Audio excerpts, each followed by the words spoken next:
Welcome to Keith and the Girl. I'm Keith Malley. And I'm Carrie Gravenson. Carrie Gravenson, how you doing? I am well, sir. How are you?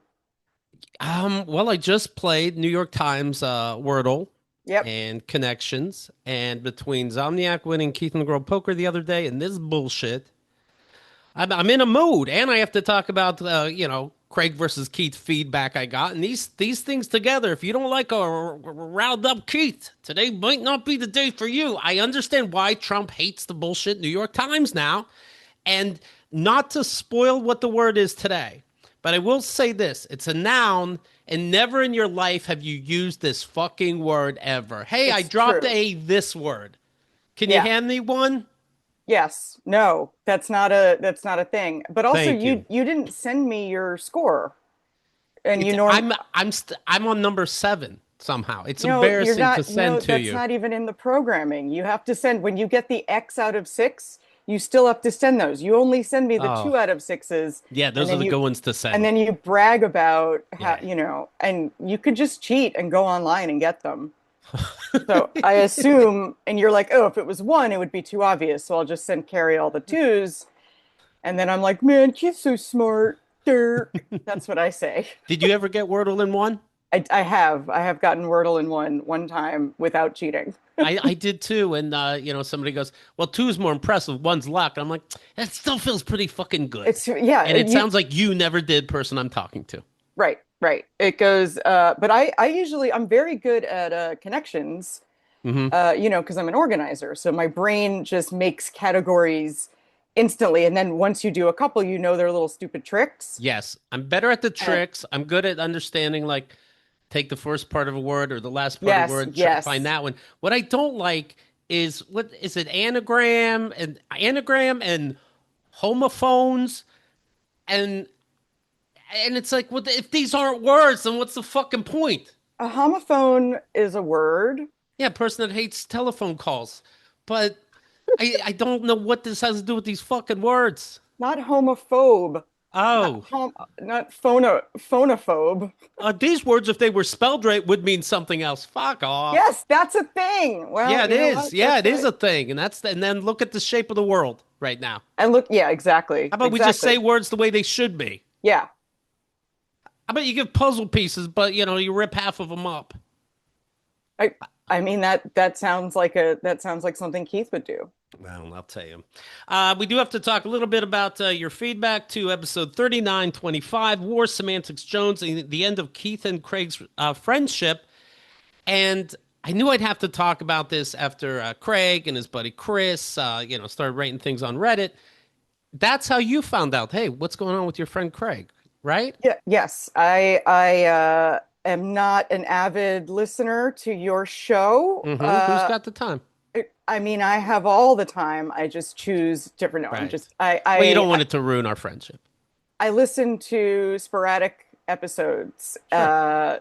and so I was not up. I was not current, shall I say, when Gotcha. the Reddit popped right up, flashing Reddit sign, Yeah.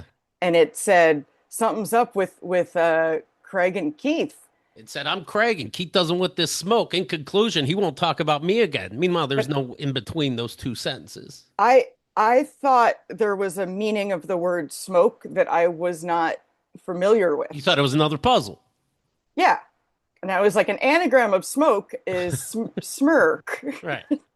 So no, that's not an anagram. No, But yes, you mentioned like that's got to be a bummer. But then I He's been don't know. around for a long time. You knew But of Craig. also, but there's also like a being friends with Keith thing where I could say, Keith, don't want this smoke.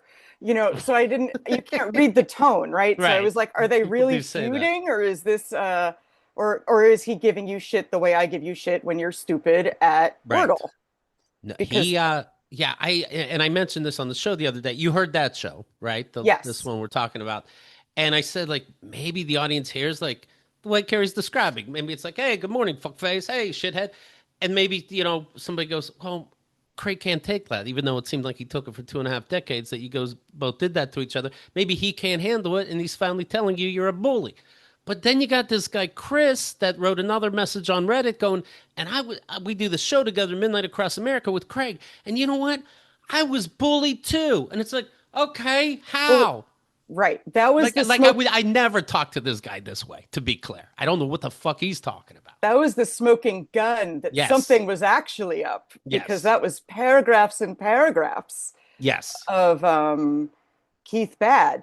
So I was like, oh shit, I missed some drama. Right. And then I listened to that episode and I'm You're still more really confused, right? more confused, more Yeah. confused. Yeah. I Yeah. think, yeah, I don't have answers, but when you start rating shit, I do have to acknowledge it because I have been getting emails. How come we don't hear from Chris lately, or excuse me, from Craig lately? Blah blah blah. They did their podcast. They would talk about you often, and then all of a sudden, nothing deliberately. In fact, when a story would come up about New York City or where me and him met, he deliberately goes out of his way not to say something that's of note. So the whole thing's Hmm. weird. People are recognizing it. It's not me making up. I probably think the song is about you. And I do hate when people point that out because it's like the song was about the dude. That was the Well, trick she was doing. yeah. Come on. Wait, Uh, am I to understand that you have absolutely no idea? correct. Now, I had heard, Yes. again, I think on Reddit Okay. that like many months ago, you put something on the air that Craig thought was a private conversation. Correct. Was No, right. I hear what you're saying. was This that was a like thing? this was a while ago. This is probably a year or so ago. Did you say how long? Yeah, you said a couple months. This was a while ago, Hmm. and he said the girlfriend he was seeing. All right, now I don't know if I'm gonna get in trouble again. Was a Wait, so he's he, straight? he's a straight person for the Okay. mostly. Yes, yes, yes.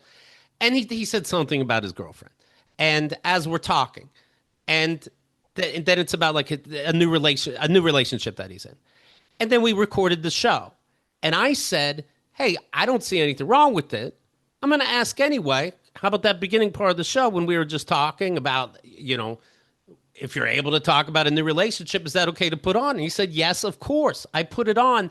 Then the middle of the night, I get like phone calls. Fuck you. Go fuck yourself. You knew not to put that in. Um, I'm like, well, obviously your girlfriend must have hated this little joke you made about her. And he's like, no, you should have known that wouldn't be. And I'm like, I fucking asked you, A. B, no, fuck you. And I'm like, well, let's talk for a second because obviously she's the one who said something to you. She didn't even say anything to me. Any decent person would know you don't air this. Fuck you, you mm, piece of shit. So that ruined our friendship for a long time. And we worked it out. And I, he seemed to understand that I didn't think I was doing something malicious.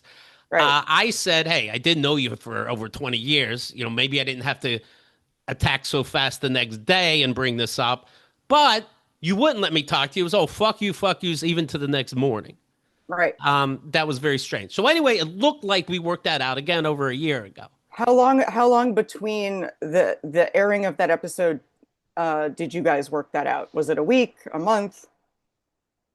Maybe a couple months. Okay, so it took him. I mean, he It like took a was minute. mad. He Oh was yeah, mad. Yeah, yes. And he he had to. wouldn't answer any questions. Kind of what's going on now.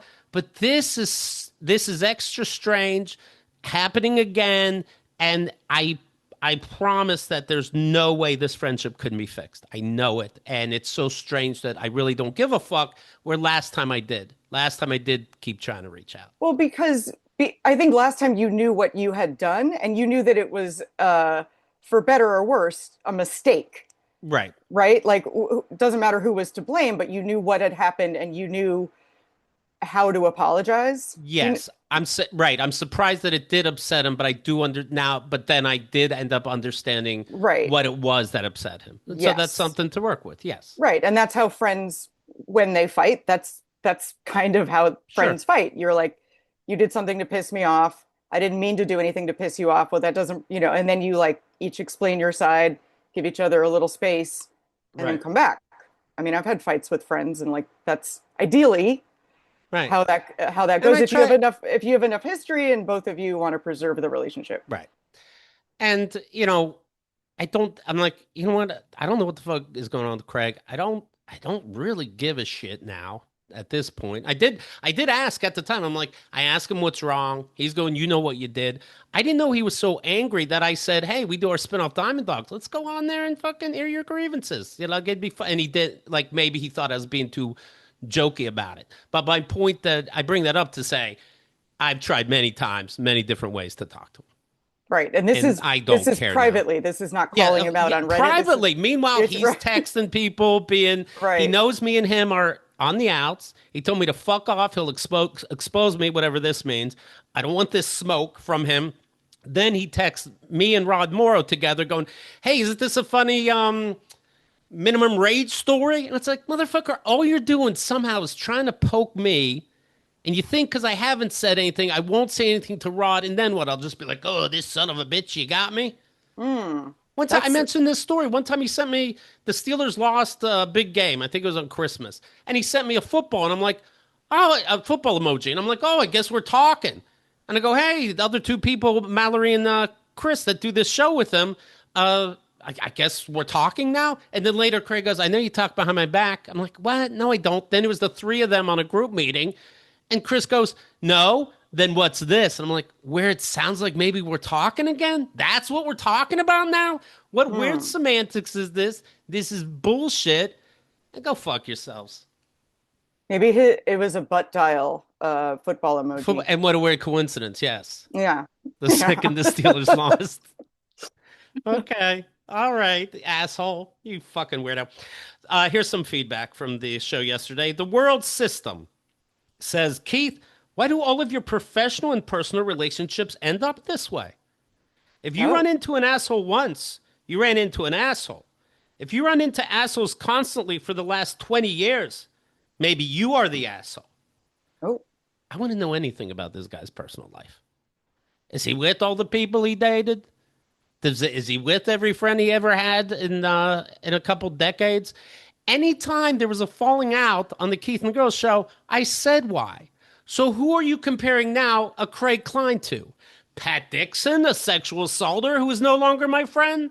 Are you comparing it to Patrice, our gossip girl who ripped off friends and fans of mine? Who are you comparing him to? Mm. Let him join these fucking assholes. McNally, who went out of his way to make Hemda cry because he thought Hemda was too much of a happy person. Is there a list? Yeah, because it's been 20 years of Keith and the Girl. There's a list. Right. But you knew every single one why, or you would have added their names in this little snarky thing you wrote, bitch. Right.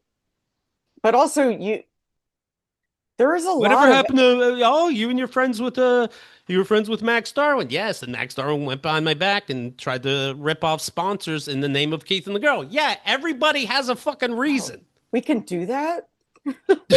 Until I find out, and we always find out. And then we're the assholes. Right. But yeah, there are also a lot of assholes, and you are in an industry that does also collect assholes. Uh, We're gonna, for 20 years, we're gonna collect some assholes you're by gonna collect some accident. assholes. Yeah. I don't think you surround yourself with assholes. I Maybe try not. am I an asshole? That would be We'll find great. out. You never know how it's gonna come. You know, this happened. I remember like um who was it? Oh, I think it was maybe it was my dad, and I'm like, I think like Christian Finnegan was like pals enough with Pat Dixon. Then I have to out Pat Dixon. And then the dad emails came out where I'm like outing my dad, let's say. And so Christian Finnegan is like, "Oh man, I don't know if all of a sudden is it going to happen to me?" I'm like, "Well, let's solve this now. Are you a sexual abuser? Did you hit on my ex-wife and try to fuck her behind my back? I think you're okay, Christian Finnegan." Right. But also, I don't know, there's more egregious sins, I guess, than like a simple misunderstanding about like I assume anything I do or say to you is going to end up on your show, Thank you. which is why if I do or say something that I don't, I have to preface it with like, Might as Keith, well. I need you to help me bury this body, but don't mention it on the Yes. show. And then Right. you like turn off all the recording equipment you have on Uh-huh. you at all times. I'm half robot. Right. And then I'm like, I act like I hate them go, so that nobody catches on. go gadget. Yeah. So then I'm like, but I gotta tell you this thing in confidence. I killed a guy, blah, blah, Right. blah. And then you're like, oh, this would make such good, but I think that's, um, I don't know, to be expected, not expected, but It's sort of Time's under, gonna go by. I mean, yeah, think about friendships you had to lose. Okay, that's a yeah, shame. It yeah. happens. What are you gonna do? This person, I don't know if I have it here or not, but he goes, what was it? The bodies just keep piling up. And Keith, he when he doesn't have use for somebody on Keith and the Girl, they just get rid of you. It's also Pat Dixon happened to say that as a thing, and I'm like, no, Oh, that you got that. I'm saying sexual abuse with audio, and he's like, nope. When they don't have use for, why wouldn't I have use for these people? Right. Even if I'm just using them, Pat Dixon was a good guest. People liked him. Why would I run out of use for him? Why would I run out of use for Craig? Yeah, that's weird. It I makes don't, no fucking sense. I I did think mean, it'd be funny to contact Patrice and pay her like $100 or something. And be like, I think this will be funny. You call in with a little stupid gossip thing for 5 minutes, and then you go, see, Craig, it's not hard to be friends. But I thought maybe that confused people. But I thought it then was very funny. you'd use them. Yeah. Where's my $100?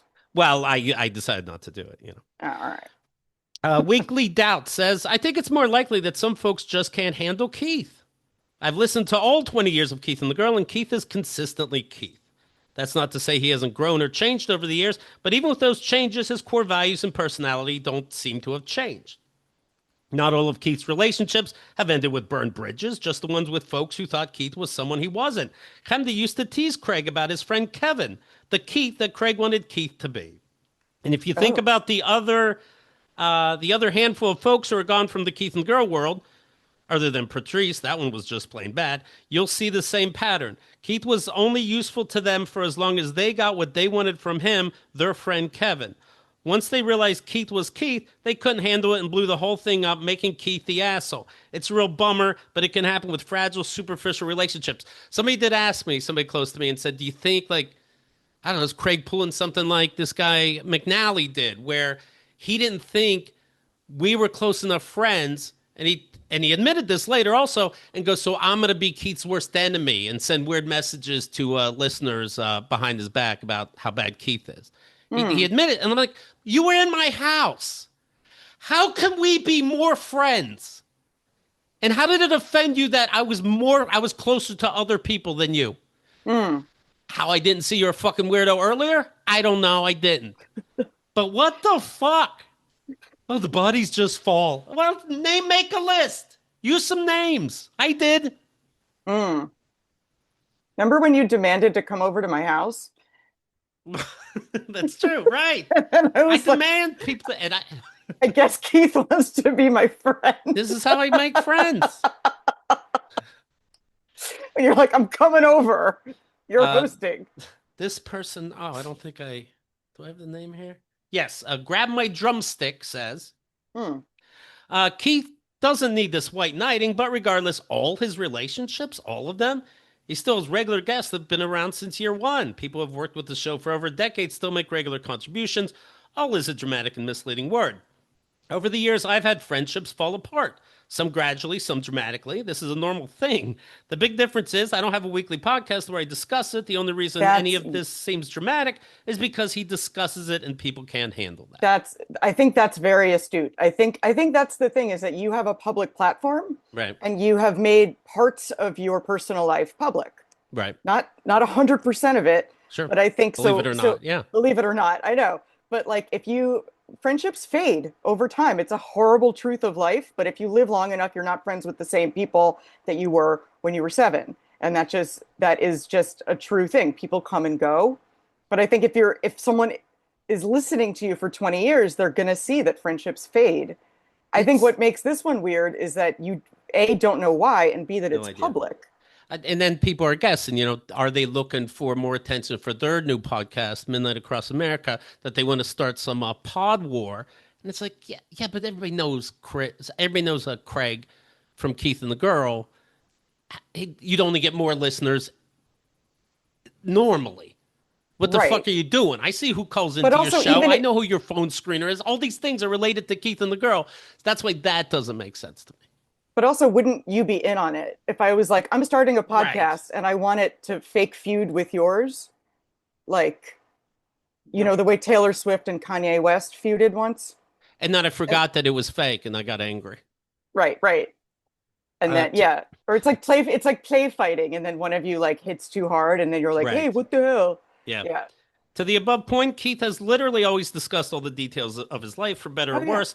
Yeah. Everyone in his life knows this. If someone in his life fails to outline clear boundaries and then complains because he doesn't accommodate those mystery boundaries, despite them being contrary to decades of experience of evidence to the contrary, is neither a realistic expectation nor a fair one. Hmm. Did you listen to the show? Everything suggests that Craig was itching to find reasons to get Keith for whatever reason and hasn't communicated a single thing about what the actual issue is. If I had a conflict with a friend of 20 plus years, I wouldn't send them cryptic bullshit. I'd say, hey, for the sake of our friendship, let's chat. Yeah. And that bugs me too about this show that they do now. They act like such hippies and let's breathe and be in each other's spaces. And look at all the hate that's going on in the world now today. This is fucking Craig. And Chris, the co-host, is like, or producer, hey, no one's talking about you. Well, Craig's lying to you because Craig is. Craig is doing Hmm. shit and deliberately not telling you guys if you really don't know. Hell, if Keith really did something so egregious, wouldn't cutting your losses and moving on involve like cutting your losses and moving on? Instead of posting cryptic gotcha bullshit that doesn't make sense. Jesus Christ, Craig, you're in your 40s. Use your words or shut the fuck up. Oh, look at that. The wisdom of a drumstick. That was all one post? That was one post, that guy. That The was world's, very, yeah, that was the very astute. I said, hey, it's like a listener wrote in saying when people bring up these other names, we all know why they were shitheads. And I said, that email, this guy, the world system, that email's like I was talking about you on the show. And he goes, keep deflecting. And I go, name the bodies. And then he sent a link to keithandthegirl.com/guest, which has all the guests we ever did. And the guy's obviously against me, but I'm like, you know what? That's pretty clever. Thumbs up. That's your body I, count. Your body I, count is 100% of your guests. I had to give that the number, the arrow up. Glad Pay says this list made me realize the exact opposite of the point you're trying to make. I'm amazed by how many guests regularly come on the show after years, and there's a genuinely good and more personal relationship with a lot of them than you get on 95% of the podcast out there. Well, honestly, that's true, if Hmm. I may be so bold. Yep. The poll was, can you relate to dealing with a close friend that surprises you with cruelty? 36% of the audience said yes. I thought it was high, but it makes me feel good. That this is a common That experience. I guess it's common enough that you Yeah. can have somebody close to you and then you're like, what the fuck for real? Where Yeah. did this come from? Yeah. So That wait, ever, if a friend does something fucked up to you, do you A, cut them out of your life quietly, or do you then or do you confront them and say, what the fuck? I confronted Craig when he was leaving Fulton. I was like, fuck you. You know what you did about his girlfriend. And I had no idea. Right. I'm the one who reached out. Right. Like I remember once, I remember of old things. I'm watching The Bear, and this part, the hilarious comedy, The Bear, and there's the part where the brother and sister are sitting down looking through like taxes to save the restaurant for the 80 fucking thousandth time. How do you stick to one restaurant idea and quit trying to up the restaurant in different ways when you don't have the money for it? You fucking idiots. Anyways, so I'm watching this comedy, and the sister says like, "You want to fight?" And right away Carmi goes, yes, please. And right there, like I had a tear in my eye. And I reached out again to Craig. I'm like, come on, what the fuck is going on? He's like, oh, all right. Well, what do you want to say? And I'm like, oh, there's confusion. Nothing now. Wait, Maybe I'll try I'm again like, okay, so later. you don't just get each other on the phone. I feel like text is lost now. Like, He or, kept yelling, fuck you on the phone. And then, yeah, I hung up. all right, so Yeah, it's too soon. It's too More than soon. once. Yeah. I mean, I've yelled "fuck you" at a friend on the phone But, too. but Like at, I've done why that. with I've the done fuck that. yous? It's why. It's always why looking back. Right, right. And it's me attacking his girlfriend somehow. Okay. Oh wait, that's current. That's this one. No, they broke up, of course. Oh, But no, it's just he's like, oh, I can't believe you did this to my girlfriend. I'm like, you wouldn't. You know what this was? Whatever the fuck happened, this was Will Smith at the fucking Oscars laughing at a Propecia joke and then going, oh, I'm told I shouldn't be oh, right, laughing. right, In fact, right, fuck you and a slap in the face. right, right. Have you been in relationships where it's like, whoa, why is this person fucking angry out of nowhere? I've been on both sides. Yeah. I've done both. I've been the angry friend, and I've been the friend who had no idea what the other person was on about. What And happened like, with you being the angry friend? Um, it's not it's not a proud part of my life, but like I iced a friend out because of a third friend. Hmm. And it was fucked up. It was bad. And like once you realize it, I apologized and like we, you know, had to Was the like other it friend getting your friend's attention and you were like a little jealous? no, I well, originally, yes, they were better friends. And then it's such a longer story, but yes, I was jealous. I wanted the attention of this person. Right. And when she gave it to me, it like glowed down on me. And then I iced out the third person. And it's terrible. You absolutely I made the wrong choice. Like that is a Right. terrible thing. But at the time I was like, it feels so nice to have a close friend, like it feels so nice to be able to talk to someone. How old were you? Um, uh, 8? no, this was as an adult. I'm saying that's why this was like Right. awful. It's probably 20 years ago. Okay. And yeah, so not good. And then when I think like to grow as a person, you have to acknowledge that you did a terrible thing and Right. then own up to it, apologize, move on, give the other person space to decide if they want to forgive you and like, and we're still friends. We are still friends to this day, but like it's just one of those things. It's like navigating relationships that are kind of tough. I And like, remember the fight that we're talking about, not this very recent one. The last one, I remember we were talking about on the show, and people asking, "Are you guys ever going to be friends again?" And I'm like, I know it doesn't sound it, but I have to think so. I've known this guy for 20 years. I don't know what's going on, but I'm gonna.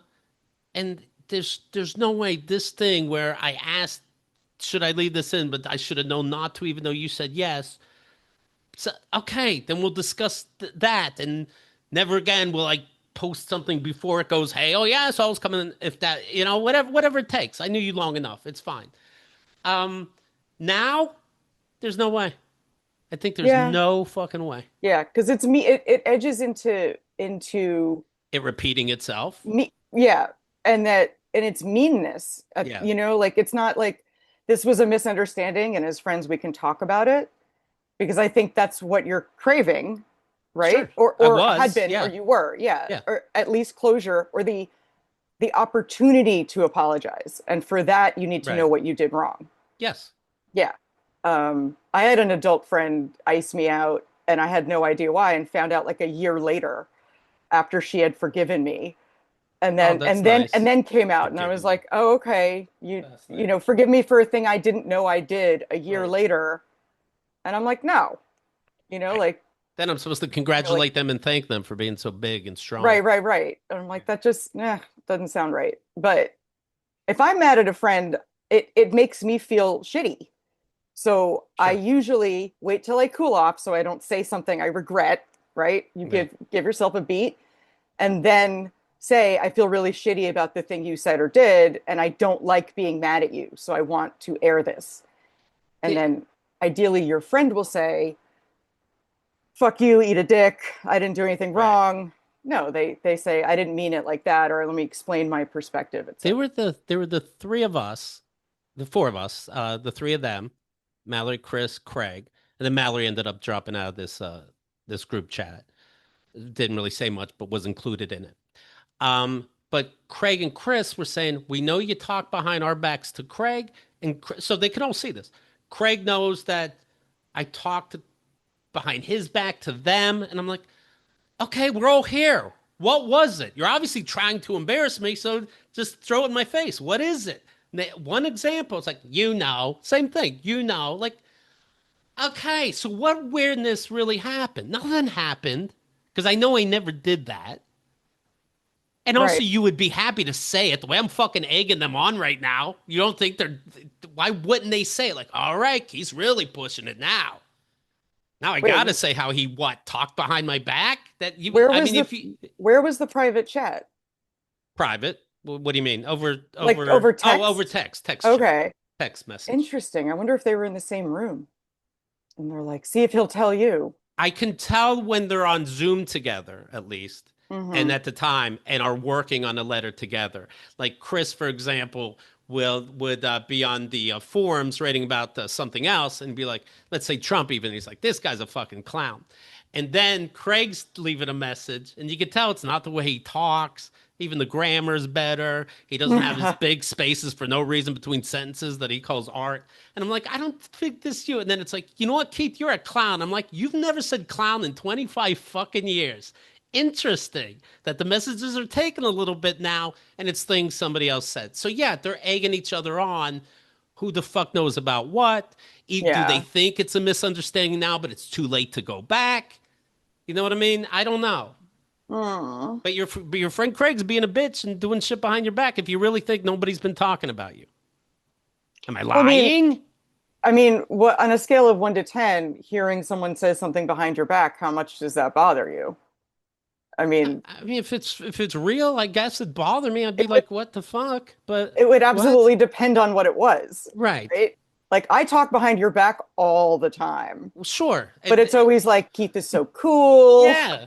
Yeah. That's fine. Maybe that's what it is. Like, can you say it in public, Keith, that I'm cool? Right. So like no, that's my check for myself. I'm like if I'm dissing someone, I think would I say this to them? Like Right. would I be able to stand behind what I'm saying if they overheard this? Absolutely. That's my But check. what So if I'm planet would like, I be saying? What would I be saying to Craig and go, you know, our new friends, Chris and Mallory. Chris, who's helping me, was helping me produce a live show after Hemda. Mallory, who just did the cover to my last stand-up album, Nice Try Tricksters, it's called.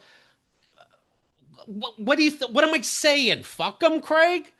What am I saying? And then vice versa. What am I saying to them about Craig? I guarantee they didn't say anything. I don't know, Both everyone of need you, both ways, you guys didn't say anything. What is this weird lie? what's your relationship with Mallory? Can you just ask her to clarify? I I'm know not that's going asking. through a third party because it's like that's so Mallory like did. Mallory did. Well, Mallory's part of this, yeah, obviously, so I don't mind saying that. But Mallory did leave that group thing where I'm like, what the fuck? And Craig said, you know, you lied to me about Kyle's relationship. You lied about Liz's relationship. I'm like, what? I didn't tell you fast enough when I broke up with Kyle. Didn't tell you fast enough when I knew me and Liz might work out. What? Okay. And then uh, Mallory left the chat, later texted me, uh, I'm not going to deal with this right now for my mental health, something like that. Or I'm talking to my therapist about not dealing with things that are bad for my mental health. That was the last thing. And I'm like, okay, fuck y'all. mm, Because obviously you're part of this and you could say something. So you know what's going on, kind of. So I right. have to assume none of us are going to be friends. I have to assume that That's because it's very so painful. I fucking mean, that's weird. very It is. painful.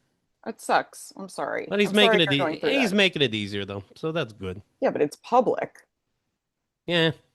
I mean, that's not easy because Yeah, like well, now, you know what? I'll tell you something else though. I was a little nervous that some people would be so, I don't know, stupid or affected or nervous that like how do they navigate what's going on now? Meaning like with five on it, or later they changed the name to Midnight Across America. Um, a lot of when I see Keith and the Girl listeners, when I see their show, I see Keith and the Girl listeners. Like I said, I see them as callers. I see them as a phone screen or this kind of thing.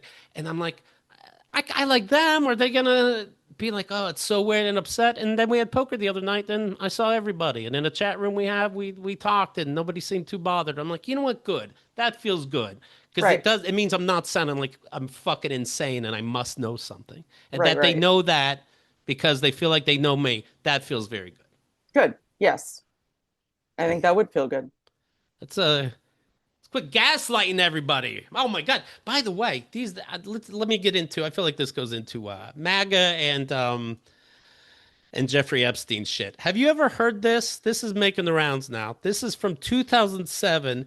It was a VH1 show called The Fabulous Life of.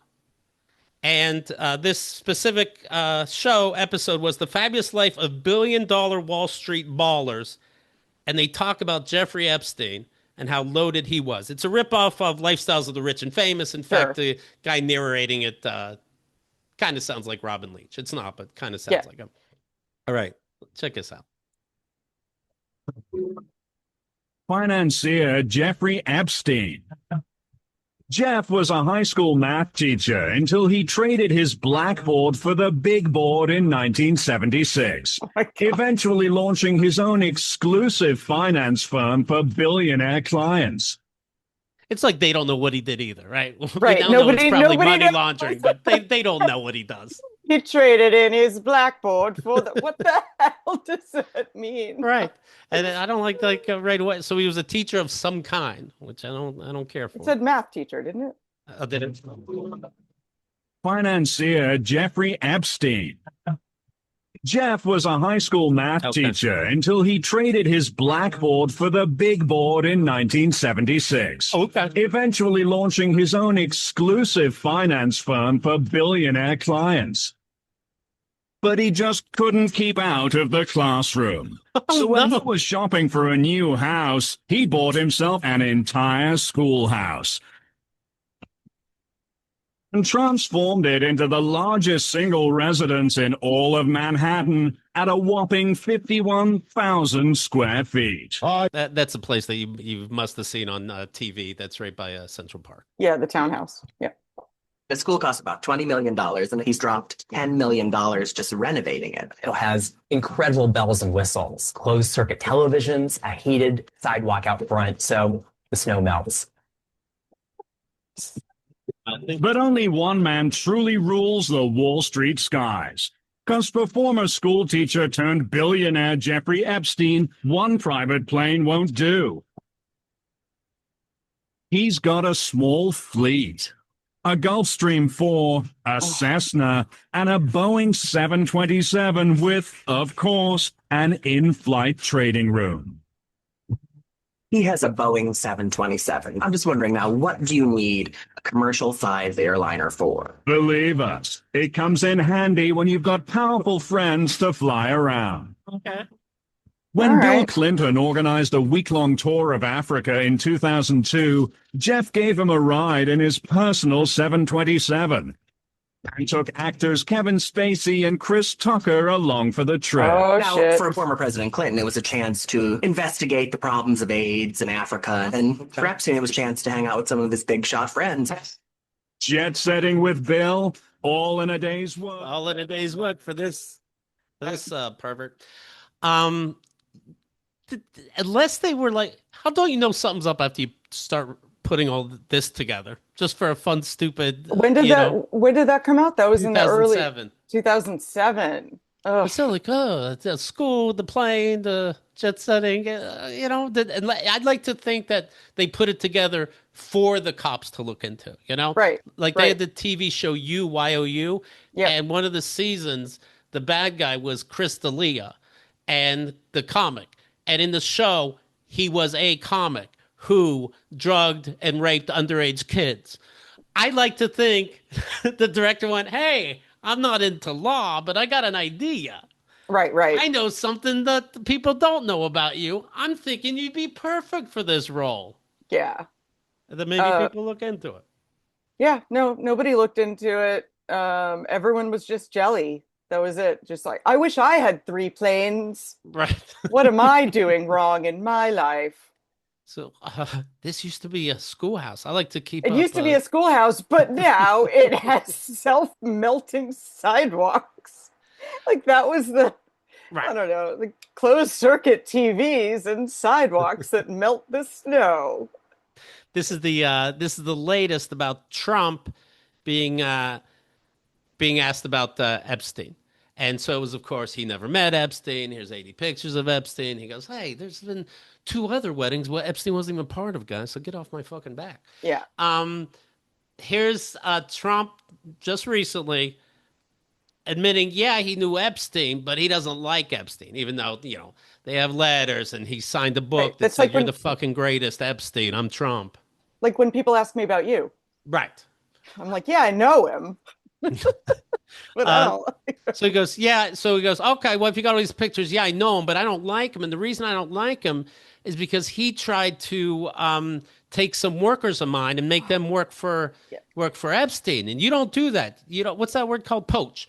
You don't poach my people. And he took people. I remember one girl specifically. He says that he took from my spa. It's a 16-year-old girl. Her name is Virginia. Virginia is one of these people that said how she was raped on that island. It looked like, of course, there wasn't going to be any justice. She ended up killing herself. This is who Trump's talking about. It upset him the most that this girl, Virginia, was taken away from his spot. He used the word stole. Yes, yes. I'll play a version where I took out the plain sound in a second, but here's the original. Mr. President, Epstein has a certain reputation, obviously. Just curious, were some of the workers that were taken from you, were some of them young women? Some of them young women. Were some of them young women that were taken. Well, I don't want to say, but everyone knows the people that were taken. And it was the concept of taking people that work for me is bad. But does that work, by the way, when you go, everybody knows already, and then your supporters go like, yeah, guys, it was already talked about. Oh, can you explain it? It was already talked about, guys. Yeah, that's the deflection. We already went over this. Like, what? Oh, you Craig me, Trump. That story's been pretty well out there. And the answer is yes, they were. Yes, they were. Yeah. What did they do? In the spa. In the spa. Yeah, people that work in the spa. I have a great spa, one of the best spas in the world. Well, the greatest spas in the world. Isn't it just the spa? You either put money into your spa or you don't. It's the best spa in the world. And people were taken out of the spa, hired by him. In other words, gone. And other people would come and complain, this guy is taking people from the spa. I didn't know that. And then when I heard about it, I told him, I said, listen, we don't want you taking our people, whether it was spa or not spa. I don't want him taking people.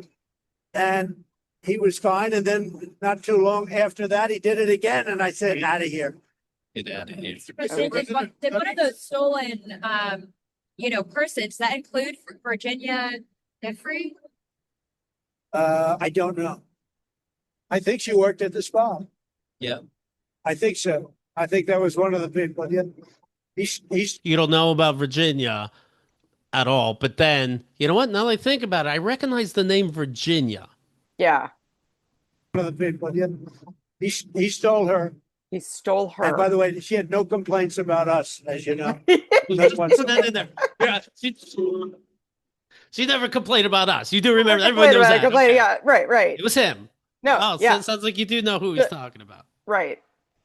Okay. Right. But also, she never said anything about us, which is just so like we didn't say she did, sir. Right. Like, where are you?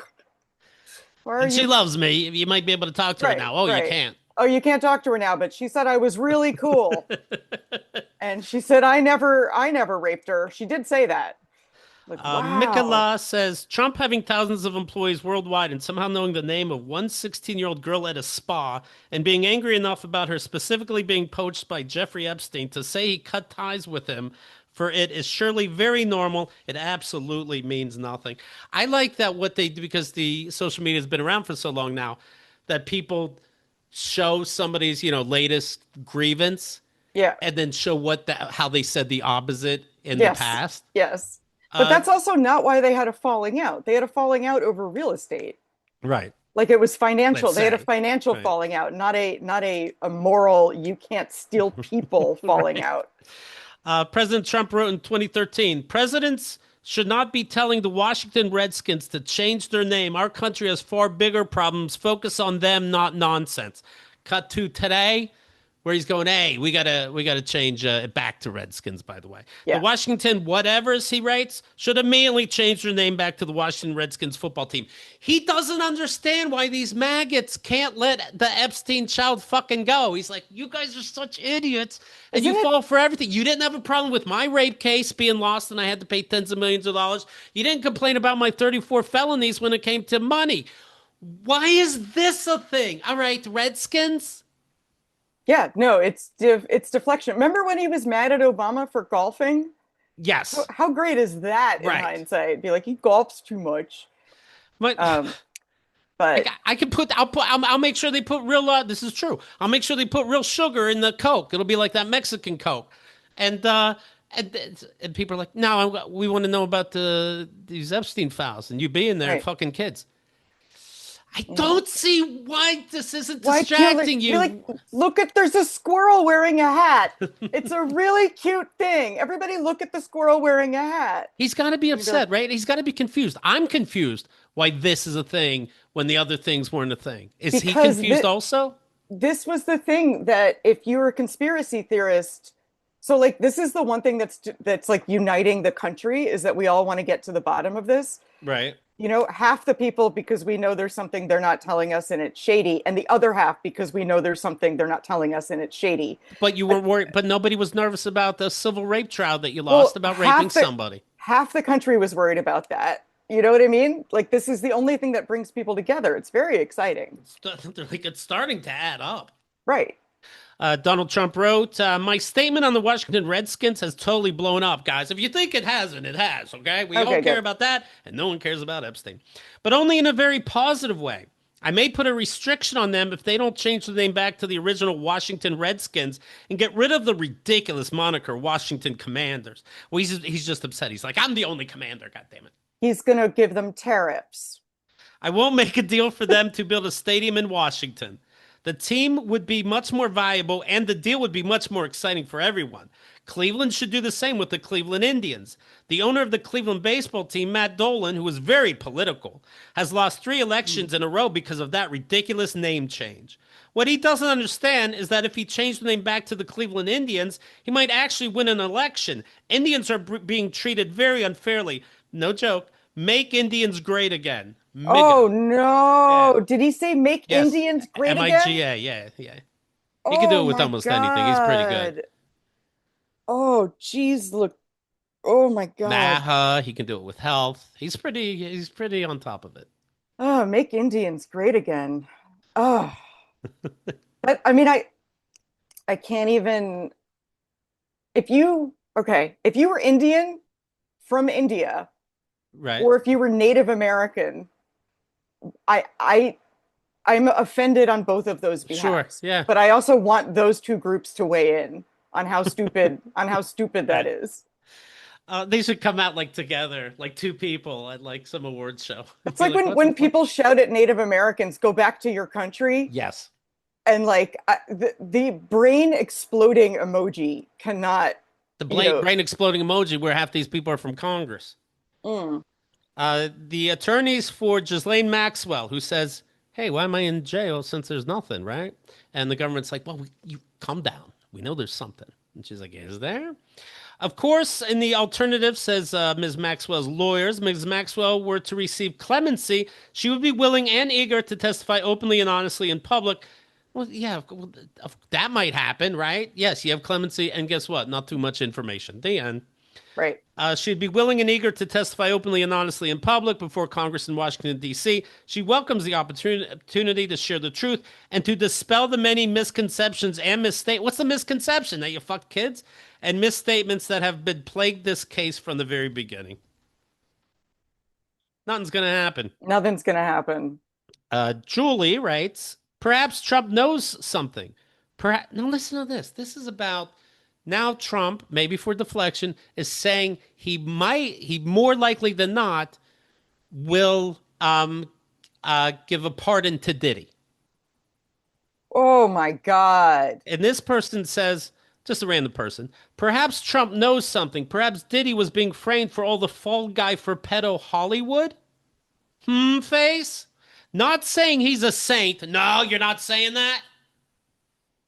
Not saying he's a saint. Perhaps this person has a family, but perhaps he isn't what we're being led to believe. We'll see. If there's anyone's judgment, I do trust it's Trump. Wow. Okay. Azealia Banks, the rapper, singer. Yeah. Azealia Banks tweeted out, okay, in Donald Trump's defense, this is now, by the way. In Donald Trump's defense, fucking 14-year-old girls was really only made a social taboo in the 1990s. Why are you, it gets crazier. Why are you already making excuses, though? So it did happen? He's saying it didn't happen. You would think this wouldn't even be allowed on the table. Keith, we're so outdated. In 1989, it was fine. Right. You could just fuck a 14-year-old. 14-year-old girls were really only made a social taboo in 1990s. My grandmother was born in 1927 and had her first child when she was 12. I'm sure she was thrilled. Did they make laws? Wow, what a slut. Yeah, teenage pregnancy only became frowned upon with the rise of Jerry Springer. And I also can be honest about the fact that I was old enough to choose, seduce, and decide to fuck grown-ass men when I was 15. You were a child. They took advantage of you. They just couldn't help your wily ways. I really don't get why women are fronting like they weren't fucking 40-year-olds at 15. Like, come on now. I'm honestly not surprised or mad at Trump for getting some 15-year-old pussy because those were the times. Good night, USA, for fucking ever. Now, if he was fucking a 10-year-old, we have a problem. None of these are jokes, to be clear. Oh But my if God. the girls were 13 plus, who cares? Move on. 13? I wouldn't know about the 11-12 window. Wow. Well, her grandmother was 12. Also, she's not wrong. I have a disturbing number of friends who dated 40-year-old men when we were 15. That's not untrue, but nobody has looked back at that time with fondness. Right. Nobody was like, "Oh, he was a really good boyfriend," and I was 14, and I was, you know, Right. like everyone's like, "Oh, that guy was a creepy asshole." Yes. And but at the time, because you're 15 and your brain isn't developed, you're like, "I'm very grown up. I'm very adult, you know, like this adult man is giving me attention."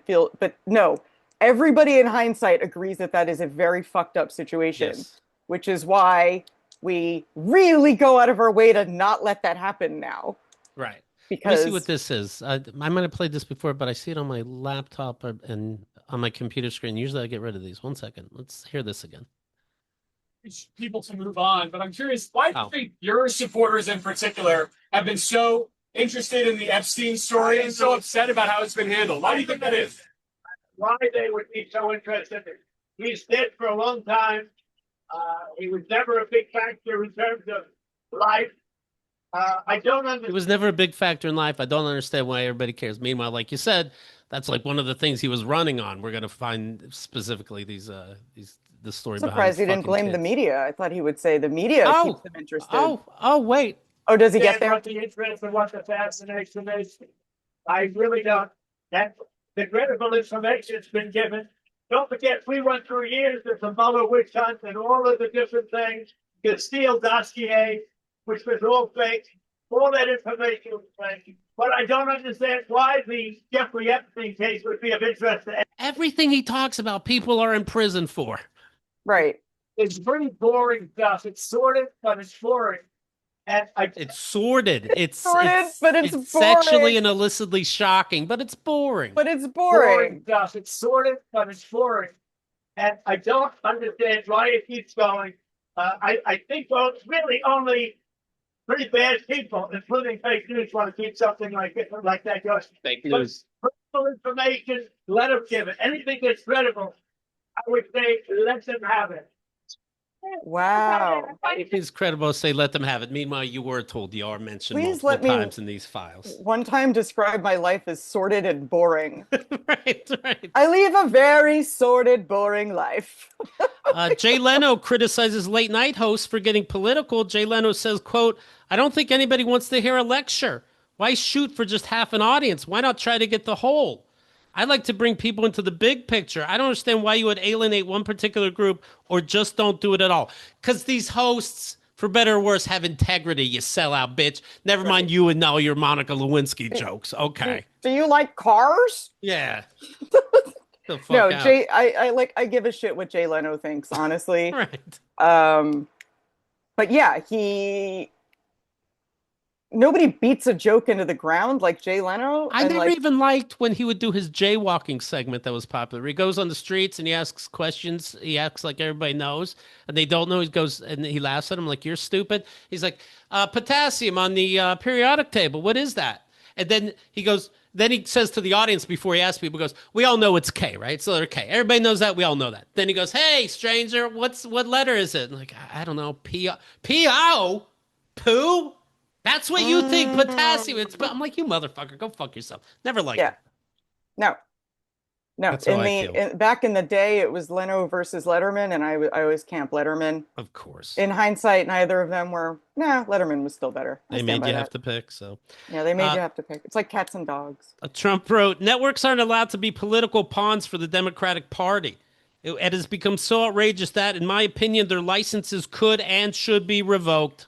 MAGA. And then supposedly he's behind making a Paramount merger work with them and another company. And he said, you got to get rid of Colbert because he's been talking shit. And Oh yeah. it sounds like they went, okay, Colbert's fired because we're going to get billions from this. Did you see the South Park merger. response to that? I did, and I love it and Oh fucking my awesome. God, it was. I mean, 6 million people saw that episode, by the way, of where they're making fun of Trump and his little dick and fake shit. Wow. Wow. But they apologized for it at Comic-Con. Okay. Okay. Did you see it? No, I didn't. They were just like, because it was like the day after it aired. And one of them goes, yes, we're very sorry. Right. We're terribly sorry. I think the word was, we're terribly sorry. I And then did they end just up. move on to the next question. I did see that episode. It had like I think it was CNN. They're making fun like it's CNN that's interviewing South. Everything happens at South Park, right?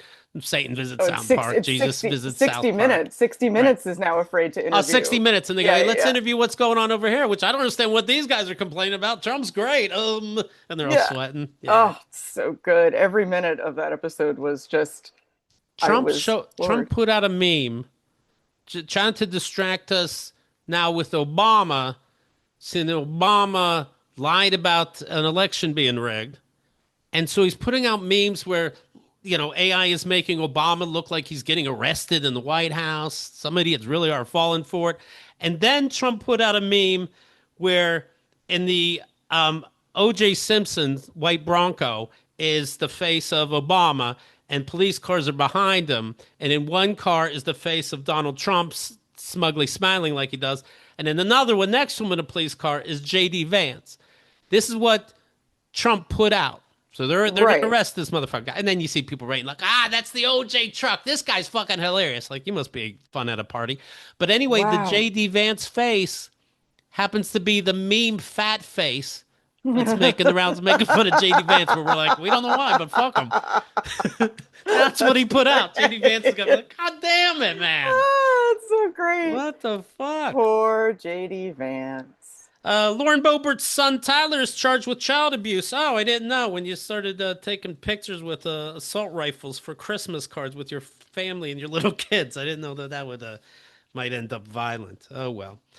Let's see. In 2024, the Congresswoman's son was charged with 22 counts relating to a string of vehicle break-ins and property theft. His most serious charges were 4 felony counts for criminal possession of an ID and conspiracy to commit a felony. But this doesn't stop her from tweeting out about it's a law and order country and blah, blah, blah, and I love Alligator fucking Holocaust Museum. Tyler entered a guilty plea in October 2024 to 1 count of attempted identity theft, a class 5 felon as part of a plea agreement. Well, you know what? Give him 2 years, he's going to be a pundit, and people are going to expect it. We're going to be expected to take him seriously. Yeah. You ever see that? These people go to fucking prison for years, comes out, and like, because I worked under somebody for a second, I could give my opinion on bullshit in government. Nah, you're Right. out of fucking government now. George Santos, the chronic liar from New York, he's going to prison for stealing people's credit cards, identity theft, real fucking shit. You can't justify.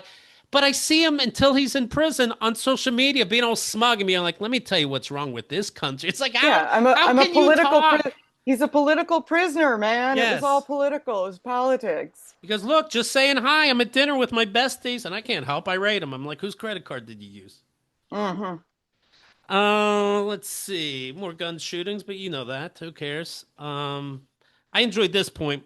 Ritter Die Jeannie says, pro-lifers are like, what if the kids grow up to cure cancer and then vote to cut education and cancer research? That's a good point. Did you see Scotland isn't very pleased with Donald Trump visiting there to promote a golf course? That's right. And their main newspaper, The National, has a picture of Trump's eyes and says, convicted U.S. felon to arrive in Scotland. Nice. Republican Well leader who was found done. liable for sexual abuse and defamation will visit golf courses. Nice job, And Scotland. then there's video where they caught him cheating.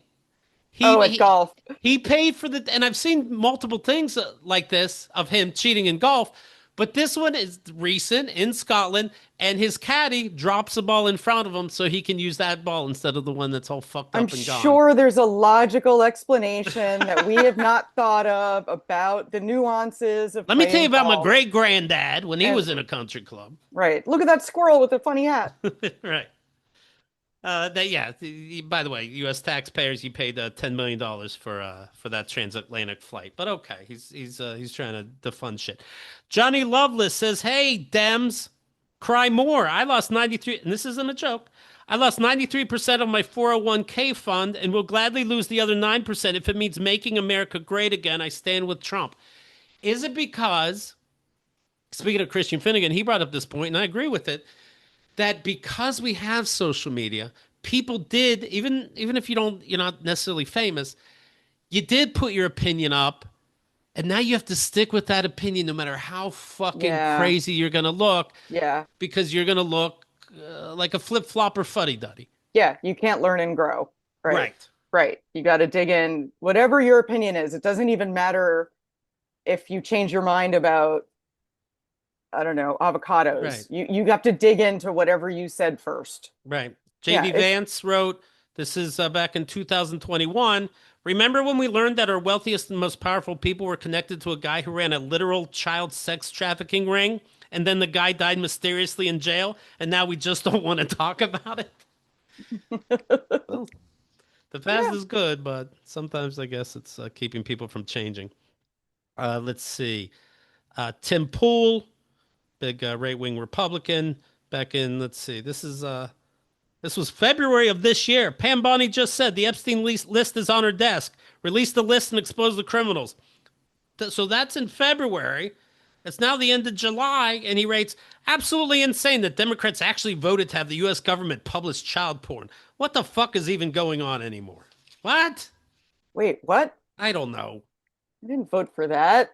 I voted for education and medicine. Joey Manarino, with a big American flag next to his name. "The Epstein files come out tomorrow. Any living people on that list should immediately be jailed."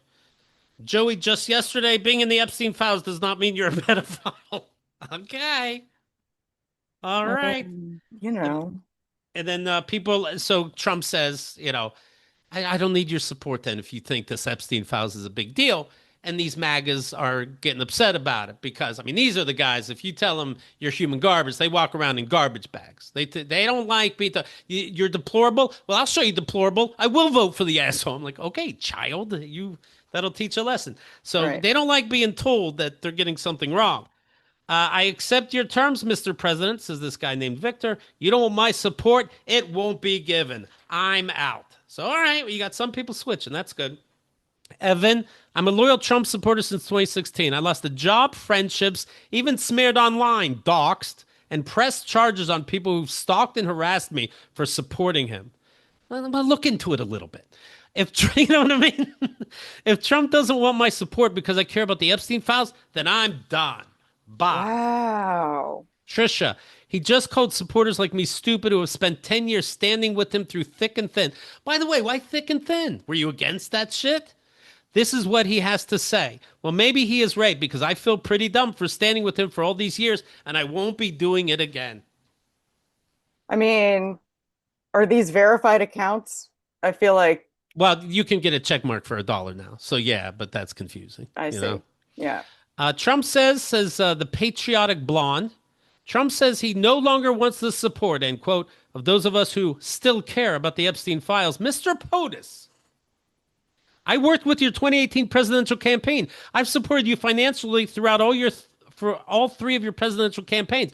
I have voted for you in all three presidential runs. I have lost family over my unwavering support for you." Okay, maybe get to know your family. "And I have lost contracts due to my personal affiliation with you. But this is a hill I am ready, willing, and able to die on. You no longer want my support? Ask and you shall receive." What does he give a fuck? He's not running again. So weird. It's where this is taking, yeah. This is what it took. Yeah. I hate to say this, says Michael, but I do so with a heavy heart. So some people are changing their minds. After all the work I put in supporting Trump for the past 8 years, I've lost friends and family and put myself on the line for Trump. On the line. I've polled, watched, and canvassed and prayed for his victory. Well, if you prayed. I'm absolutely ashamed and horrified. I told God that just the other night. Only to be shamed and ridiculed for just wanting to know the truth. I have been discarded and thrown away by Trump and MAGA. It didn't have to be this way, but for what it is. But it is what it is. I will not support any man who is blatantly withholding justice for raped children. I am at a loss for words. My support of Trump ends now. Good for you. Good for you. Now you're upset though because you can't get your friends and family back when they're like, "What the fuck?" Is that four in a row that says they've lost friends and family because of their affiliation? No more Maybe, though. like no self-reflection, no like I introspection. hope you apologize to your why. friends and family, but I bet you that doesn't come. It doesn't, right? And if the friends and family don't open them with don't accept them back with open arms, then you're just creating more divisiveness. And if I do take you back as a friend, you can understand if you know, I don't know, we're out and about and you're like, oh, I want to order this food. I'm like, you don't order the cod from a diner. And they're like, no, I think it'll be fine. I go, remember the Trump thing? Yeah. And it's like, are you going to bring that up all the time? For a bit? Wrong about that. Right. Yeah. You're an idiot. I'm so proud, says Mark, to be a past Trump supporter because I sure as hell don't support him now. I also no longer support his administration and the Republican Party. Fuck Trump. I deeply regret ever voting for him. Because you hurt their feelings and you said, I don't see what the big deal is. First of all, it's still ongoing. Shit is still going on. Why wouldn't you give it a minute? Anyways. Right. If he's so great on all this other shit, because you knew you were lying to yourself. I also think that people end up going back to him. He's been consistent in the polls. Right. It only goes up, up or down 1 or 2% the entire time. So I'm very curious to see if these people really actually remove their support. Cape Crusader, Trump, you've officially they go, hey, look, I'm no saint. Trump, you've officially lost me, says Cape Crusader. I voted for you twice. I love the majority of your policies, but this is where I draw a line. You sound guilty as hell when you berate the people who got you elected. Frankly, sir, I'm done. Switch to an independent today. Oh. Okay. All right. Greenwood, you are pissed off that MAGA does not buy into your temper tantrum. This is your Waterloo, Mr. President. Blaming people like me who have stood by you through thick and thin is disloyalty. Without us, you have nothing but a bully running out of choices. Release the complete Epstein files unredacted. Yeah, he'll get right on it. By the way, we didn't vote for escalating the Ukraine war and World War III. What happened to America first? Who gives a shit? By the way, since we're talking, I actually do think you have a point about the Redskins name. I'm sorry, but it's heritage. Yeah. Not hate. I mean, since we're talking, since I have your attention. Mike says, I'm a 3-time Trump voter, but I will no longer support a man who refuses to protect innocent children. Donald Trump Jr. made a comment about the CEO that got busted at a Coldplay concert having an affair with his HR, the fellow employee. Yes. How great was that? That was so great. It gave us all. It gave us all. It got us together for a minute. Yeah, for a minute, we were a united country. It was lovely. Coldplay, Chris Martin, is that his name? Yeah. He says, "Hey, we're gonna bring around our version of the Kiss Cam." And every time somebody does this, they make the joke like, "If you're here with somebody you shouldn't, duck." So the camera's gonna be flying around. It shows some people. Then it lands on the CEO of a company and the HR person at the company, both of them married to other people, and they see themselves on camera. He's behind her, hugging and holding her. Nothing they couldn't have faked, by the way. Just, okay, hey, honey, was I inappropriate with my arm around her? I don't know. We got in the mood. Giving her the Heimlich maneuver, obviously. There are things you could have done, but instead, they have a face. I'll put this at keithandthegirl.com with other pictures. She makes a face like, oh, God, we're caught. He has a face too. Then she turns her back to the camera and he ducks. And it's the most hilarious fucking thing ever. And Donald Trump Jr. writes, I know everyone thinks this viral incident with the astronomer CEO cheating on his wife is hilarious, but it really ignores the gravity of the situation. And by the way, there's no joke. Nobody's making a joke about the word gravity. What is more disgusting and proof that you lack moral character than cheating on your spouse? Oh my God. I don't know. Ask your father. Oh What is my happening? God. Give me the list. That's fucking hilarious. That is brilliant. I mean, you can't write a joke like this. Is that from The Right. Onion? That's from The Onion. You're like, you Right. can't cheat on your wife. You guys, we're all ignoring that it's horrible to cheat on your wife. During a Coldplay concert at Gillette Stadium, a video capturing astronomer CEO Andy Byron and his colleague Christian Cabot on the Jumbotron led to widespread speculation of an affair. No shit. Following the incident, Byron's wife altered her social media profile to remove his last name. That was immediate. Nice. And it's like, hey, anybody else see? And his phone is just blowing up when he steps outside. Nice. And yeah, and I bet so he's obviously a millionaire. I assume he's probably in some special section. Chris Martin was probably told like, hey, put the camera on these special people. It makes us money somehow. And he's like, okay. Yeah, it'll be fun. Rich people love to see themselves on screen. Following the incident, Byron's wife altered her social media profile. Astronomer has since initiated an investigation. The company. He's not a real astronomer. Okay. Astronomer has since initiated an investigation and placed both individuals on leave. Oops. Yep. And I did see a longer thing of the video. Again, Coldplay warns that the camera's coming around. Right. You don't have to be hugging her from the back during Right. that. Right. It's always funny when somebody lands on like a father-daughter or something, and then they go, no, they laugh. They're like, I can't. He's my dad. If you're okay with Pedro Pascal doing fucking interviews for Fantastic Four, touching everybody's wife on the face because of his anxiety, you would have been okay with them just standing there if they didn't make it fucking weird. Yeah. The Phillies.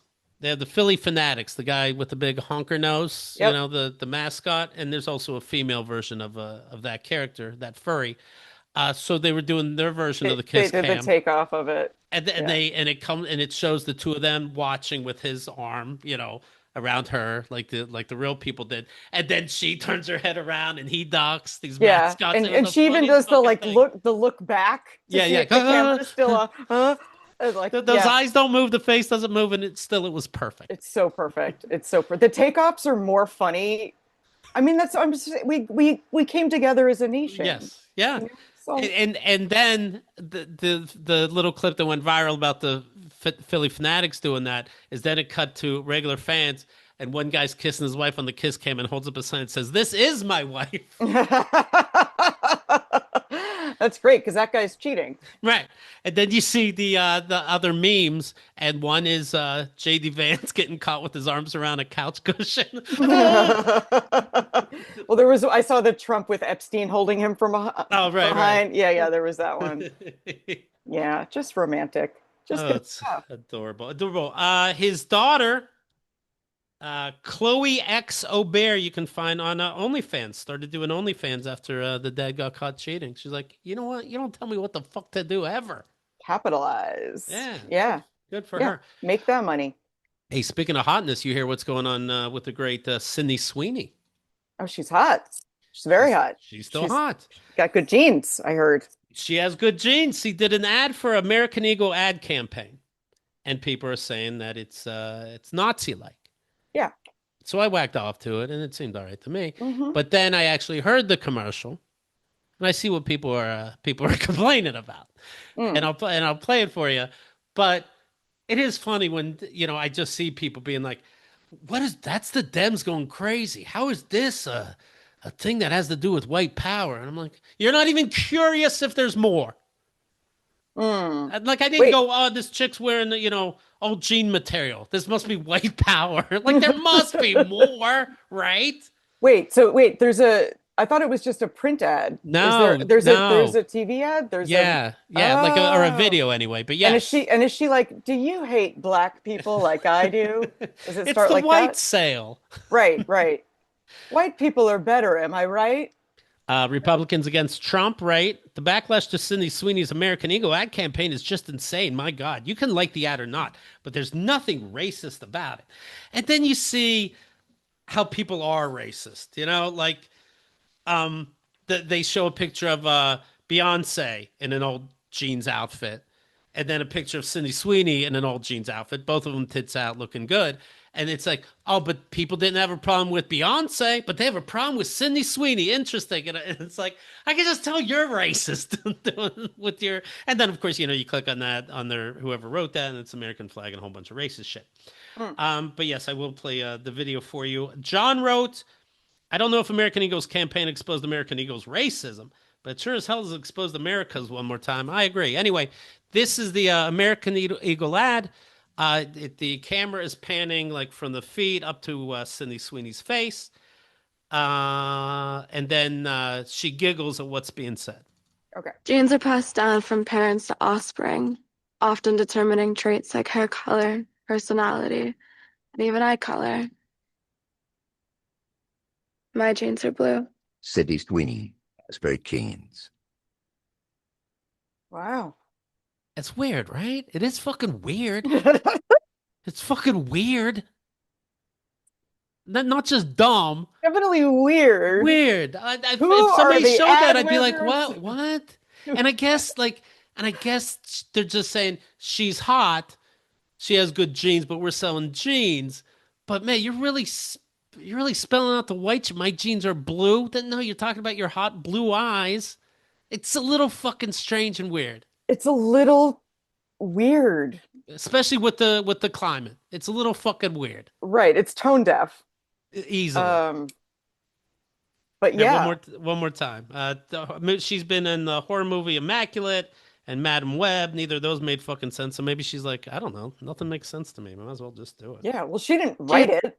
Right. But she did say it. And she's right. Like, okay. All right. You guys know. But this went through revisions. Like people wrote this, again and again. And they had like 5 ideas. This was the one. This was the one they picked. Yeah. And genes are passed down from parents to offspring, often determining traits like hair color, personality, and even eye color. My genes are blue. Sydney Sweeney, Osbourne Keynes. So, and let's say it's not racist. Why would you even want? It seems so egotistical. Right. Yes. Well, she knows she's hot. Right. Somebody told her. Right. We let her know. Yeah, somebody told her she's hot. But yeah, the gene pool, blue gene, that pun is also played. That, ridiculous. Yeah. Oh, well. Jump for My Love rates, this is problematic. An American actress in an American Eagle ad and a Canadian tuxedo. My culture is not your costume. Oh. Well, there's something up with this when Ted Cruz rates, wow, now the crazy left has come out against beautiful women. I'm sure that'll poll well. That should just tell you something's up with the ad. I am against beautiful women. I mean, I am. Let's talk about celebrity deaths real quick. This all happened in this month of July 2025. Malcolm-Jamal Warner. Boo. Accidental drowning while swimming in Costa Rica. That's Ozzy horrific. Osbourne died at his home in England. Hulk Hogan, cardiac arrest at his home in Clearwater. Some more information on that. Malcolm-Jamal Warner, the kid, of course, from Cosby Show.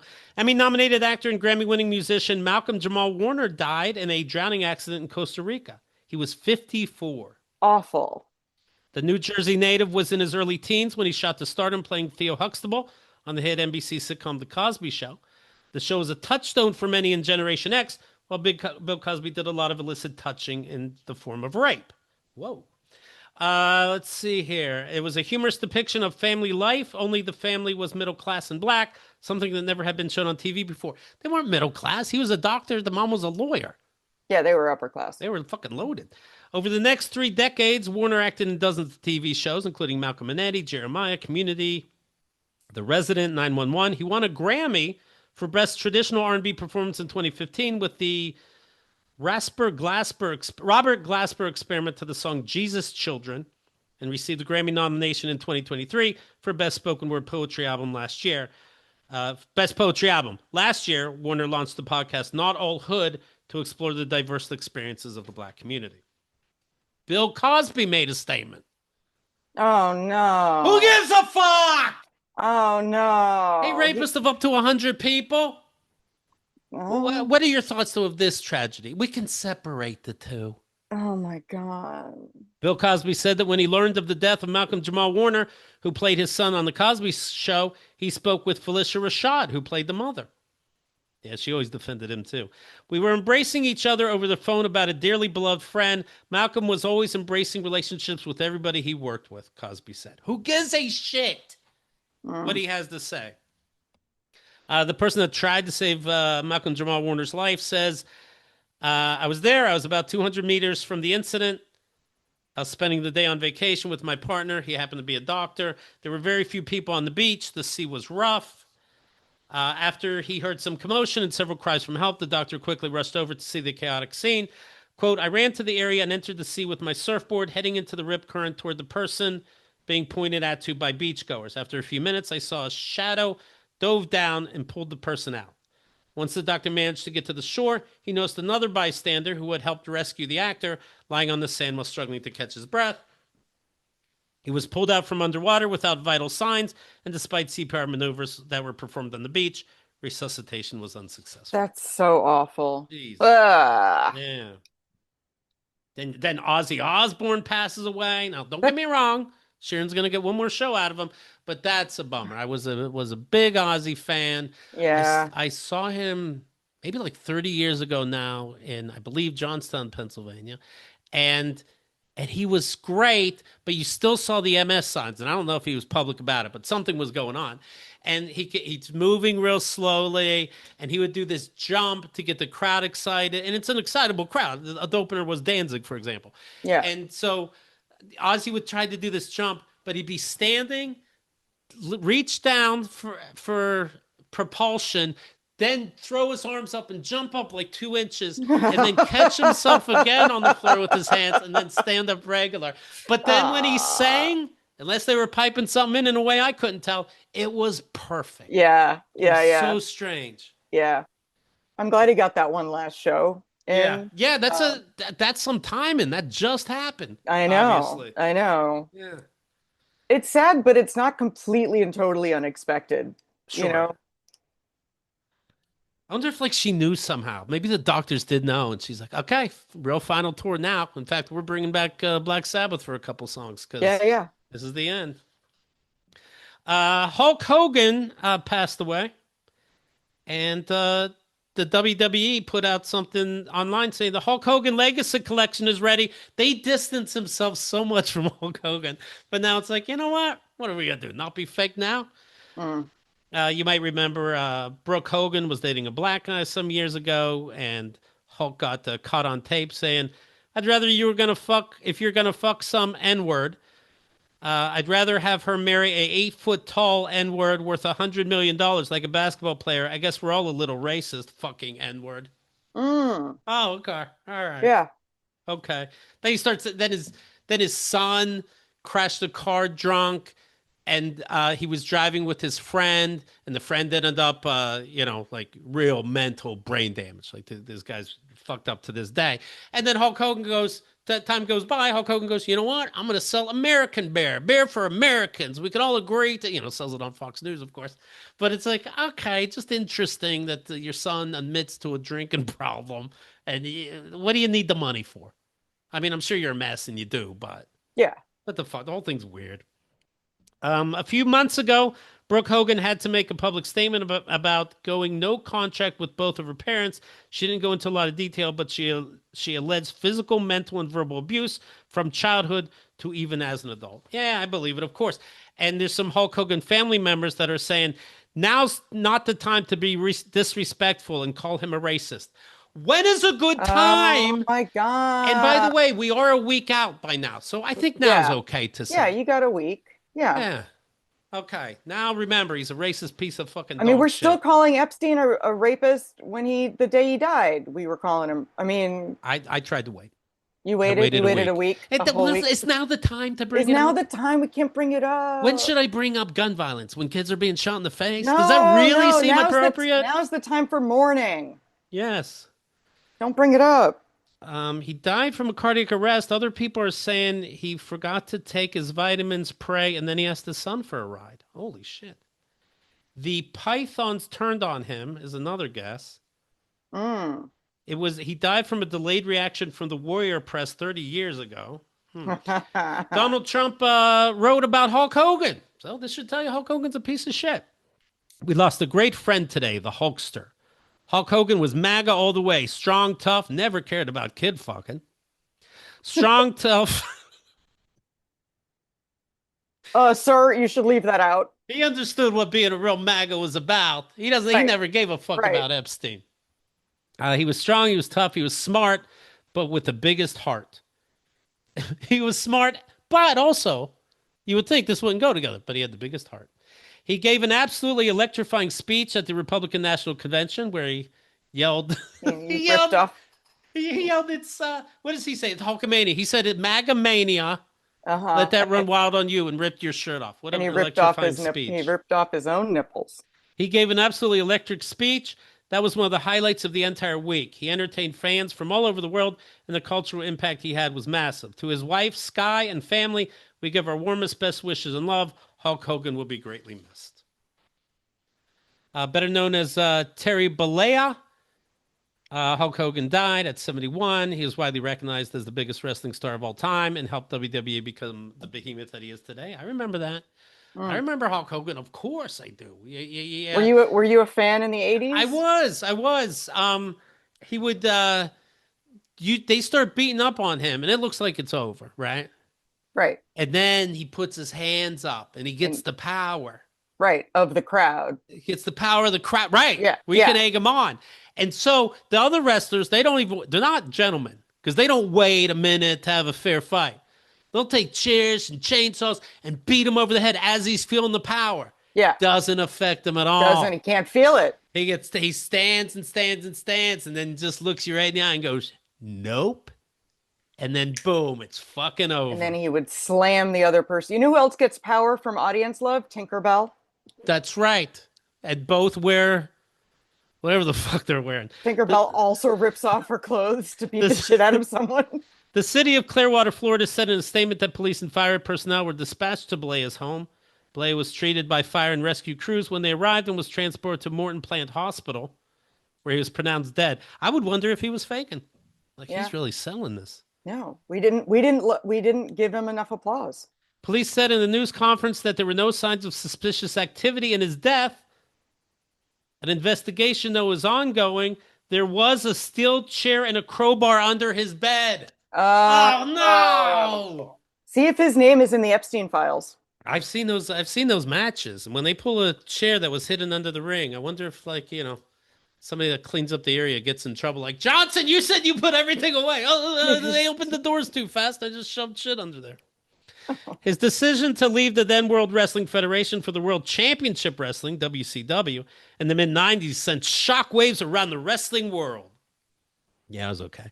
His heel turn, the wrestling term for a hero turned into a villain, in 1996, and his run as Hollywood Hulk Hogan is one of the most memorable periods of wrestling history because he wasn't Hollywood at all, and helped WCW usurp Balea's former company in television ratings for 83 weeks. So it was bigger than WWE for 83 weeks.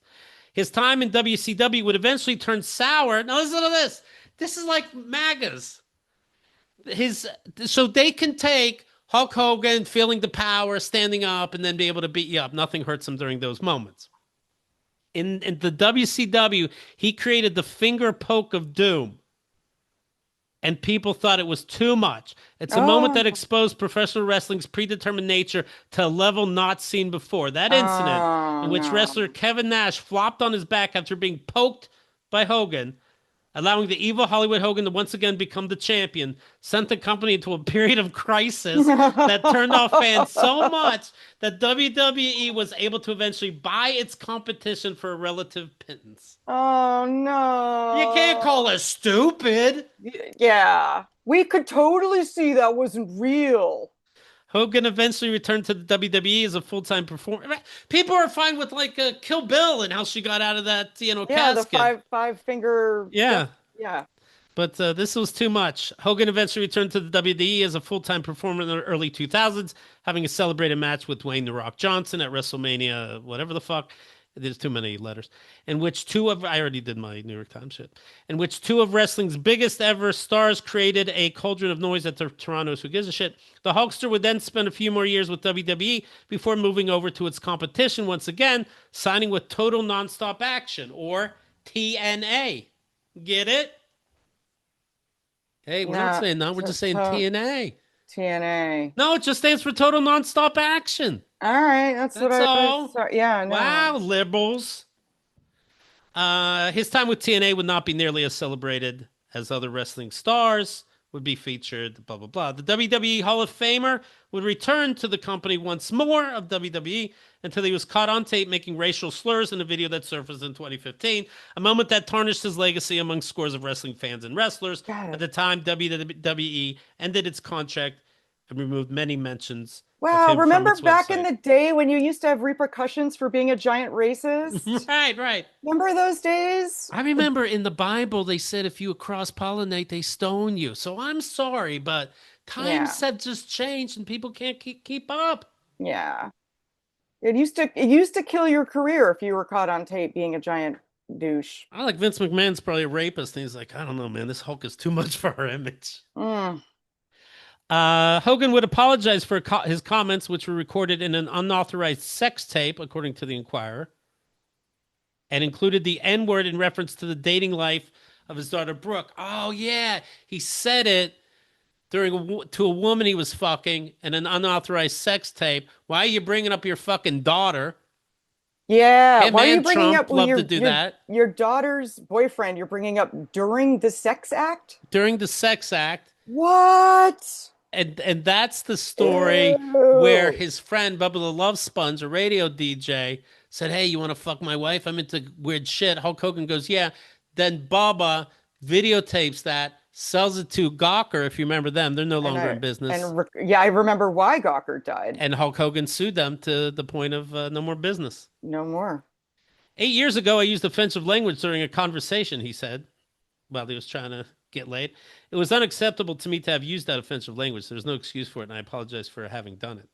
The sex tape was instrumental in the destruction of Gawker, a website that frequently took on pop culture and government figures in the 2000s and the early 2010s. The website published the tape on its site, leading to a prolonged lawsuit over the outlet's invasion of Balea's privacy. The $115 million judgment bankrupted the website and became a pivotal moment in media law.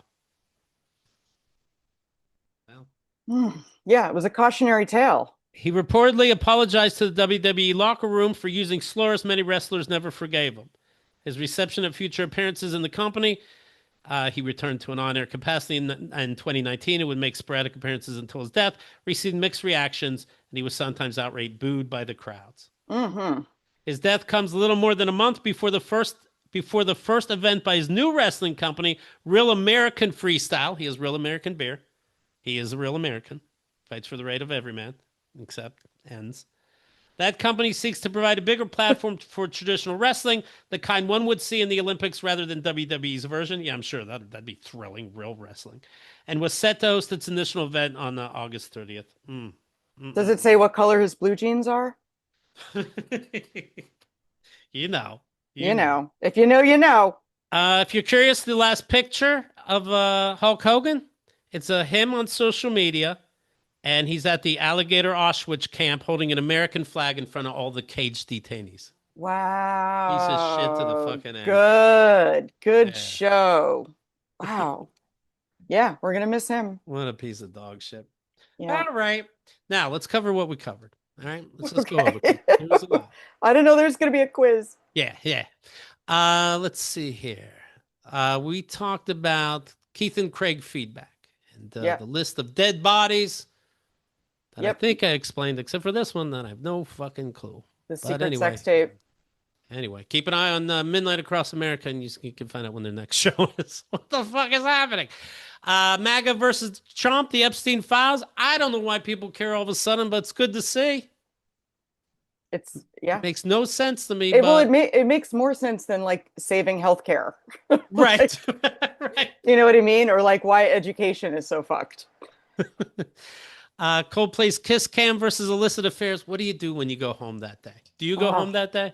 And be like, hey, honey, like, it's over, right? Yeah.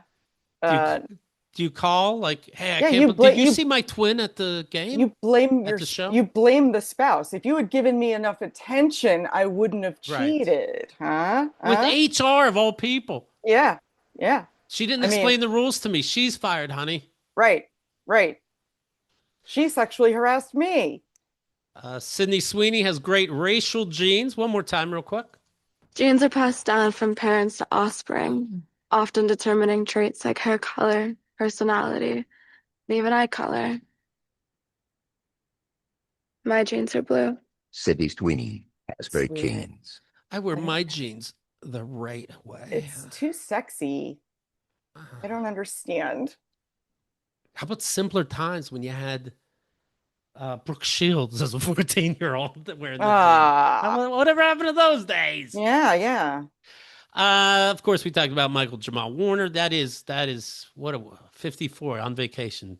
You're just Yeah. he seemed like a fucking decent guy. I happened to hear an interview with him, and and I know I did because they replayed this interview, and he died. So I was curious, what's he like now? He seems like a real cool dude, and Yeah. he was talking about. They asked like, "Hey, with your Hollywood stuff, were you out there getting laid and things?" And he's like, "No, all my relationships have been monogamous and long term. With that said, it wasn't until I met my wife where I'm like, oh, when you know, and that's so true." And I'm like, that is so true. Oh, I didn't go look at the list of dead bodies he had as girlfriends. I said, what a beautiful moment that can't be fucking explained. I mean, let's ask one of his ex-girlfriends how it went, though. Right, like right. nobody's asking those people. Oh, so exposed. He better watch his mouth.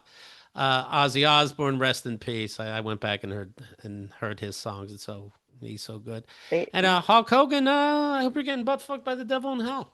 Because not nice. Not nice. Yeah. Won't miss you.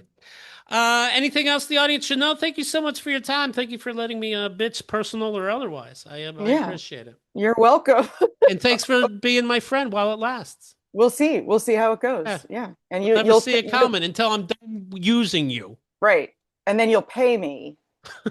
Ideally, please. To do some sick joke. Tell Liz I finished the face wash she sent me. Yes, that was fun. And now I'm on to the new bottle, but I still think of her when I wash my face because I'm a psycho. She would love. Did she wish you happy birthday? She did. All right, very nice. Yeah, so I sent her the badge that I sent people when they wished. Yeah, for those who heard the last show that Carrie was on, I mean, Liz and Carrie are bub buddies now. And, it's your it's colonoscopy just brings people together. It really does. Yeah, it really does. It really does. But I'm not going to need you again being in a different state for a colonoscopy, so fuck off. Oh no! And when I have a colonoscopy, you have to come up here and and rescue me. You know what? I'm bringing a camera crew. Yeah, and you're not allowed to make fun of me at all. What? You gotta be. What? You gotta be like, are you okay? You know. Keith told people that this private moment about a colonoscopy. What you got going on today? I might go to a poetry reading later. Okay. Because I hate myself. Right. And that manifests in different ways. And sometimes you just go to poetry readings. Do you do it? Are you going to do it? Am I reading poetry? Yeah. No. Oh, okay. No. Not All even. Right. Not even. I was going to make you pull I mean, out. Do you write poetry? But they're too good for poetry readings. Oh, right. Yeah. Right. You know, I gotta wait. They got to go to like Beyonce or something. Yeah. Beyonce reads them first. Then they, Go to the Smithsonian. I'm supporting a friend supporting a friend. Okay. And it's free. So I was like, yeah, I'll go to the poetry. Do you find now, obviously you see comics perform that are friends. When you see people performing, do you get nervous for them? And then especially if it's not in your field, where you can be like, oh, every comic has a bad day. But you've seen somebody do poetry. It's like, I'll be able to tell if they're good or not. And do you feel pressure? Do you feel anxiety? Like, what am I going to say? No, I get more anxiety watching comics because I always think how I would do the joke different or how I would change it or like what they fucked up or like a better punchline. I like it better when I'm watching something I don't do, like singing or dancing or poetry. So this one will just be, I can just be judgy. I don't have to say I would do it better. Yeah, I have some friends, coincidentally, like 3 friends that are putting out new music. But anyway, they send me the music, and I'm just like, please, please, please. I'm like, yeah, oh, thank God, yes. Yes, yes, That's yes. great. Yes. It's so good. It's so good when it's good. You're like, oh, thank Right. God. Thank God. Woo, I can Yes. still know you. No, I saw Craig did some kind of art project. I didn't like it, and I didn't know how to be his pal. It's tricky because you want to be supportive. You know, anyone doing Yeah. anything creative is hard. But I can't be standing next to you when you fuck up a poster of something. Yeah. What you get there. Thank you so much, and let's talk again sometime. All right. Thanks for having me. I'll see you on the Wordle score.